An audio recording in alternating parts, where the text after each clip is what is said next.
კვლავ საქართველო. ანაკლიაში მომავლის ბანაკი საზეიმოდ გაიხსნა. ღონისძიება სპორტის მინისტრი დენილთა მინისტრი და ადგილობრივი ხელისუფლების წარმომადგენლები დაესწრნენ. ბანაკის ლიდერები და მონაწილეები სტუმრების წინაშე ფლეშმობით და მუსიკალური ნომრებით წარსხნენ.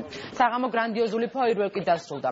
ბანაკი წელს 8 ნაკადად 2390 უმასპინძლებს, მათ შორის აფხაზეთიდან დევნილ ბავშვებს. ანაკლის მომავლის ბანაკი ბავშვთა და ახალგაზრდობის ეროვნული ცენტრის მიერ უკვე მეხუთე წელია ეწყობა.